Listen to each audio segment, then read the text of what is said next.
जय हिंद साथियों। जैसा कि आप और हम सभी जानते हैं, भारत को एक कृषि प्रधान देश, एक एग्रो बेस्ड कंट्री के रूप में जाना जाता है। भारत की पहचान भारत के किसानों से है। भारत के जीडीपी में भी किसानों का ही योगदान सबसे ज़्यादा है। लेकिन फिर क्या वजह है कि भारतीय किसानों की आर्थिक स्थिति उतनी मजबूत नहीं है जितना एक कृषि प्रधान देश के किसानों की होनी चाहिए। शायद आप जानते हों कि 20% से ज़्यादा किसान आज भी गरीबी की रेखा से नीचे जीवन गुजार रहे हैं, गरीबी की रेखा से नीचे जीवन गुजारने के लिए मजबूर हैं। एक आंकड़े के अनुसार 1995 से और 2018 के बीच तकरीबन 4 लाख से ज़्यादा किसानों ने आत्महत्या की है।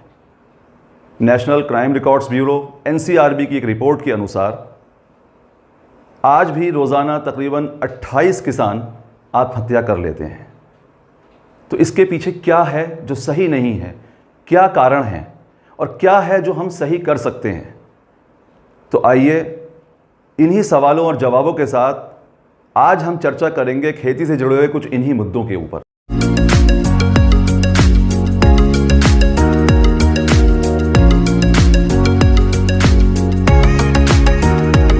आइए दोस्तों, आपका स्वागत है हमारे नए YouTube चैनल पायोनियर फार्मिंग में। और मैं डॉक्टर उबैद खान आने वाले समय में इस चैनल के माध्यम से आपसे जुड़ता रहूँगा और मेरी पूरी कोशिश रहेगी कि हम खेती से जुड़े हुए समस्याओं पर चर्चा करें और खेती से जुड़े नए विकल्प, नए अवसर और नई जानकारियाँ आपके साथ साझा करें। हमारे इस नए पायोनियर फार्मिंग चैनल का ये पहला वीडियो है, इसलिए आज मैं आपसे बहुत लंबे या टेक्निकल विषयों पर ना चर्चा करते हुए एक जनरल डिस्कशन करूँगा। सबसे पहले हम बात करते हैं खेती से जुड़े हुए कुछ बुनियादी समस्याओं की। जो भी हमारी खेती में बुनियादी समस्याएं हैं उसमें कुछ प्राकृतिक हैं और कुछ जो समस्याएं हमने खुद खड़ी की हुई हैं। प्राकृतिक समस्याओं में अगर हम बात करें तो सबसे पहले बारिश की अनियमितता। जैसा कि आपने इस बार भी देखा कि भारत के 3 बड़े राज्यों बिहार, यूपी और झारखंड में बहुत कम बारिश हुई और जो बारिश हुई भी वो बहुत देर से हुई है। यानी जिन इलाकों में खेती बारिश पर निर्भर है वहाँ बारिश की कमी से काफ़ी नुकसान उठाना पड़ता है। कुछ साल पहले बुंदेलखंड यूपी के इलाके में तकरीबन 7 या 8 साल बारिश नहीं हुई। जगह जगह जानवरों के कंकाल पड़े मिलते थे सड़कों पे, पूरा सूखा था। लोगों ने खेती को छोड़कर शहरों की तरफ माइग्रेट करना शुरू कर दिया था।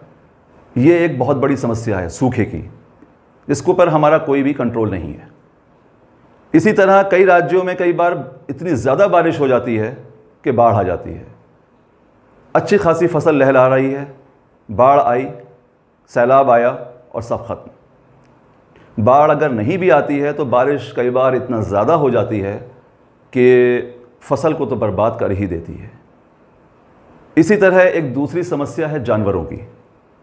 अक्सर इलाकों में जंगली जानवर जैसे नीलगाय और जंगली सुअर खेती को बहुत नुकसान पहुंचाते हैं। नीलगाय तो पूरे झुंड में आते हैं और खेती को रौंदते चले जाते हैं। यही हाल जंगली सुअर का है। कुछ इलाकों में बंदरों की परेशानी है। पालतू जानवरों की समस्या पिछले कुछ सालों से इतनी ज़्यादा ख़तरनाक रूप ले चुकी है कि जंगली जानवरों से भी ज़्यादा ख़तरनाक हो गई है। एक समस्या चोरी की भी है, ख़ास तौर से फल और सब्ज़ी जैसी फसलों में या जो हम लोग बागवानी करते हैं फूलों की फसलों में, फ्लोरिकल्चर क्रॉप्स में, वहाँ पर कई बार चोरी चकारी की वजह से काफ़ी नुकसान उठाना पड़ता है हमारे किसानों को। तो ये हमने जो बात की, ये कुछ प्राकृतिक, कुछ ऐसी समस्याएं हैं जो हम इनको प्राकृतिक कह सकते हैं और इस पर हमारा कोई अक्सर कंट्रोल नहीं है। हालांकि हम चोरी को तो कंट्रोल कर सकते हैं फेंसिंग्स वगैरह लगा के या सिक्योरिटी गार्ड्स रखकर, लेकिन कुछ कमियां और कुछ परेशानियां ऐसी हैं जो हम लोग खुद खड़ी करते हैं। जैसे कि हम अपनी फसलों के लिए कोई योजना नहीं बनाते, कोई प्लानिंग नहीं करते। मिसाल के तौर पर सॉइल टेस्टिंग। अधिकतर किसान हमारे देश में सॉइल टेस्टिंग करवाते ही नहीं हैं, और अगर करवाना चाहें भी तो बहुत भरोसेमंद लैब्स हमारे पास आज की डेट में नहीं हैं जहां किसान जाकर के बहुत सटीक सॉइल टेस्टिंग के नतीजे उनको मिल सकें। खेती की जो बुनियादी ज़रूरत है उसकी तरफ हमारा ध्यान ही नहीं है। सॉइल टेस्टिंग ना कराने से क्या होता है, इसका एक एग्ज़ाम्पल, एक मिसाल मैं आपके सामने पेश करता हूँ। करीबन 3 साल पहले, कोविड से पहले, मैंने लखनऊ में ही 2 अलग अलग दिशाओं में 2 फार्म्स विज़िट किए। उन दोनों फार्म्स की मैंने मिट्टी की जांच की। दोनों ही 10 और 10 एकड़ के फार्म्स थे। दोनों ही किसान अपने अपने फार्म्स पर साल में एक एक फसल गेहूं की और एक एक फसल धान की लेते हैं। जैसे कि मैं हमेशा सॉइल टेस्टिंग को सबसे पहले प्राथमिकता देता हूं और सॉइल टेस्टिंग मैं करता भी खुद हूं, मैंने सबसे पहले दोनों के फार्म्स की मिट्टी की जांच की। जो भी पैरामीटर्स हमने कैलकुलेट किए, जो भी एस्टीमेट किए, वो अपनी जगह हैं, लेकिन जो सबसे बड़ा अंतर हमको दिखाई दिया वो फॉस्फोरस में था, सॉइल फॉस्फोरस।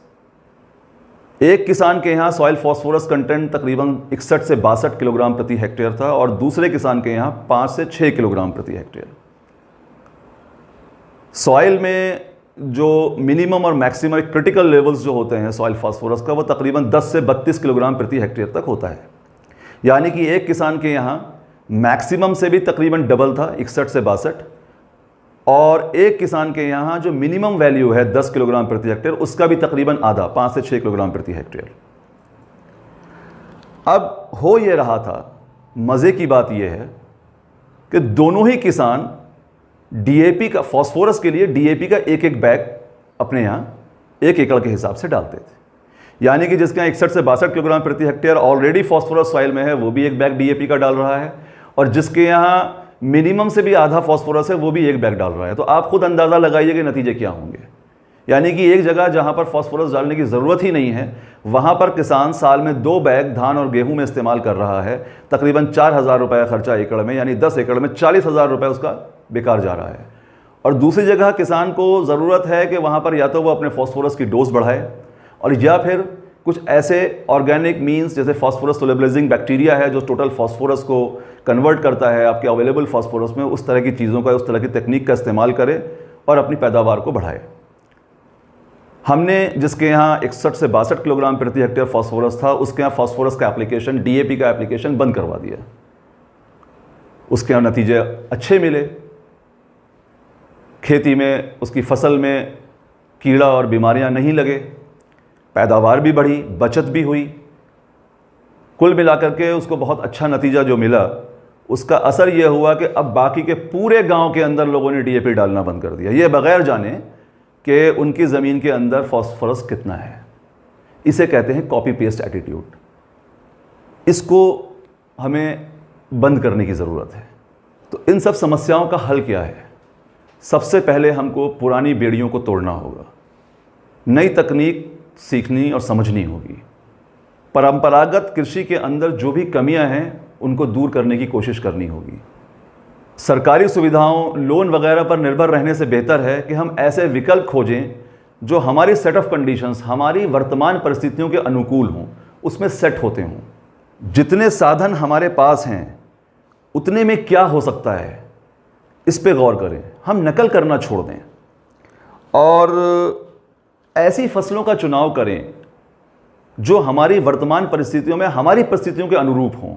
ज़रूरी नहीं है कि हम धान, गेहूं, गन्ना या सब्ज़ी ही लगाएं। हम ऐसी फसलों का चुनाव कर सकते हैं जो हमारी परिस्थितियों के अनुरूप हैं। हम औषधि और सुगंधित पौधों की खेती का चुनाव कर सकते हैं, मेडिसिनल एंड एरोमेटिक प्लांट्स। औषधि और सुगंधित पौधों की खेती से बहुत फ़ायदे हैं। उसमें से कुछ एक मैं आपको बताता हूँ। ये फसलें वर्तमान समय में परंपरागत फसलों के मुकाबले कहीं ज़्यादा मुनाफा दे रही हैं। इन फसलों से जो रॉ मटेरियल प्राप्त होता है, उनकी नेशनल और इंटरनेशनल बाज़ारों में डिमांड लगातार बढ़ती जा रही है। बहुत सारी फसलें ऐसी हैं जिनको आप लंबे समय तक स्टोर कर सकते हैं और अच्छा दाम मिलने पर, ताकि उनको बेचा जा सके। अधिकतर फसलें ऐसी हैं औषधि और सुगंधित पौधों में जिनके ऊपर बाढ़ और सूखे का कोई प्रभाव नहीं पड़ता है। थोड़ी सी पैदावार में कमी हो सकती है, लेकिन सर्वाइवल का, फसल के जीने मरने का सवाल खड़ा नहीं होता है। इन फसलों को जानवर भी नहीं खाते हैं। इन फसलों में कीड़े और मकोड़ों और बीमारियों की समस्या भी ज़्यादा नहीं है। जो थोड़ी बहुत कभी आती भी है उसको बहुत आसानी से दूर किया जा सकता है। परंपरागत फसलों के मुकाबले में बहुत कम है परेशानी ये। इन फसलों की आप इंटरक्रॉपिंग भी कर सकते हैं, परंपरागत फसलों के साथ भी कर सकते हैं, और औषधीय पौधों की और सुगंधित पौधों की खेती में ही आपस में इंटरक्रॉपिंग की जा सकती है। इसके अलावा इन फसलों को आप वेस्टलैंड्स, ख़राब ज़मीन पर भी उगा सकते हैं।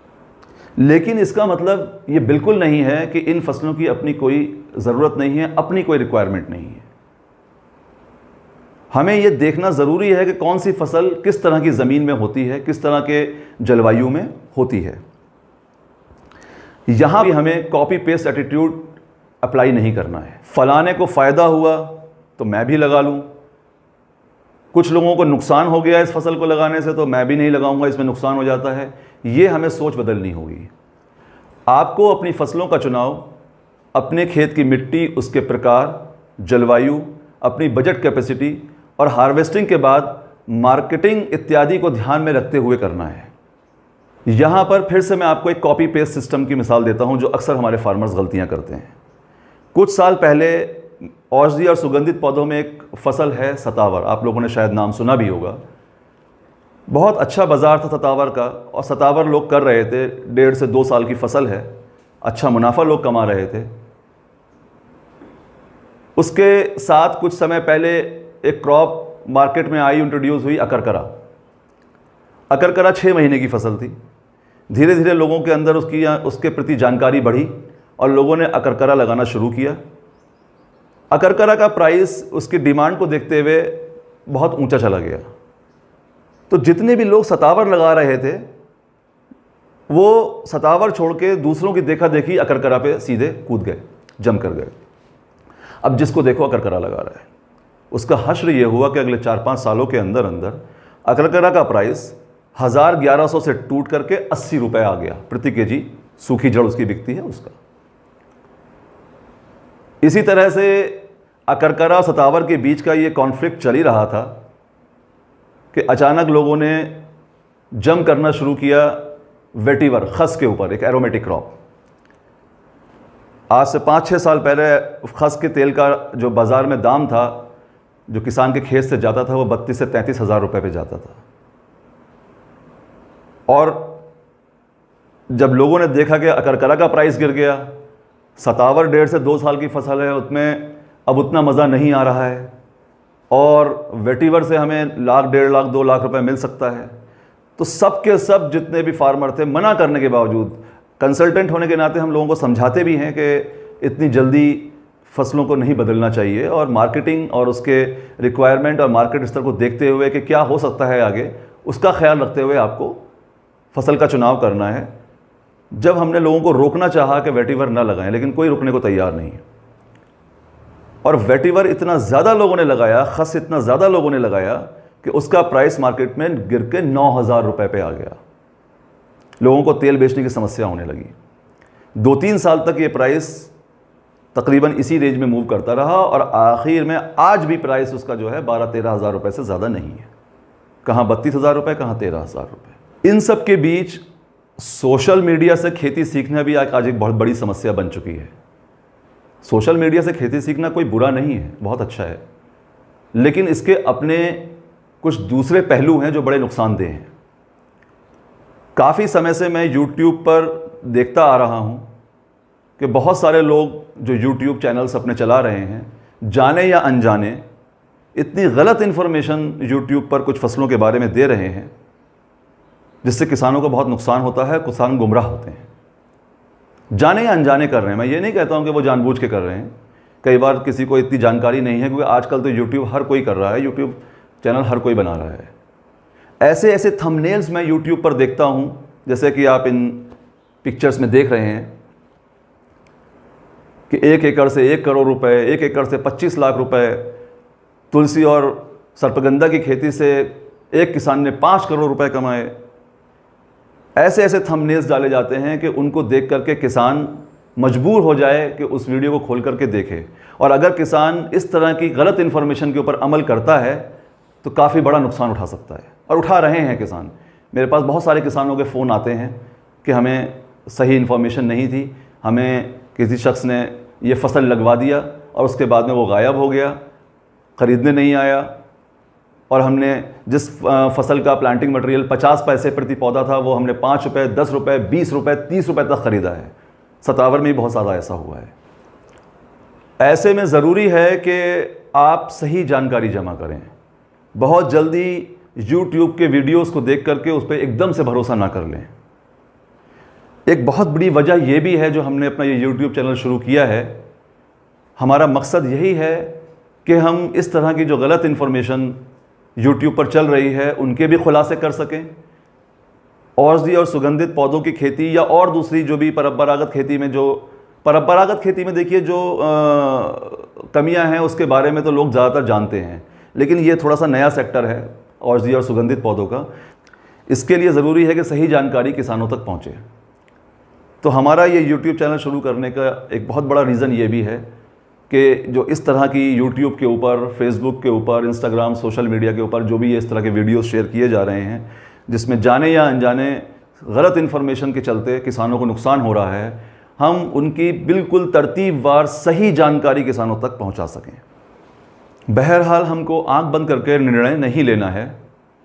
अपनी खेती को हमें पूरी योजनाबद्ध तरीके से करना है, पूरी प्लानिंग के साथ करना है। यही हमारा मकसद है आपको इस वीडियो में आज बताने के लिए कि अगर आप अपनी खेती प्लानिंग के साथ करते हैं, योजना बना के करते हैं, तो आपको नुकसान होने की गुंजाइश बहुत कम हो जाती है। आने वाले अपने वीडियोस में हम सभी प्रकार की मेडिसिनल एंड एरोमेटिक प्लांट्स, सभी प्रकार की औषधीय सुगंधित पौधों की खेती के बारे में आपसे जानकारी साझा करते रहेंगे और सभी फसलों की A to Z जानकारी आपको बताएंगे। आज के लिए बस इतना ही। जल्द ही हम आपसे मुलाकात करेंगे एक नए विषय और नई जानकारी के साथ। तब तक के लिए आप हमारे चैनल को सब्सक्राइब कर लीजिए, क्योंकि आने वाले वीडियोस में जो भी हम जानकारियां देना चाह रहे हैं वो ज़्यादा से ज़्यादा फार्मर्स तक पहुंचें। इसके लिए आप हमारे वीडियोस को शेयर भी कीजिए, लाइक भी कीजिए, ज़्यादा से ज़्यादा किसानों तक इस चैनल को पहुंचाने में हमारी मदद कीजिए। बेल आइकन को प्रेस करना ना भूलिए ताकि हमारे आगे आने वाले वीडियोस की नोटिफिकेशंस की जानकारी आप तक समय से पहुंच सके। जल्द ही मिलते हैं एक नई जानकारी के साथ। जय हिंद, जय भारत।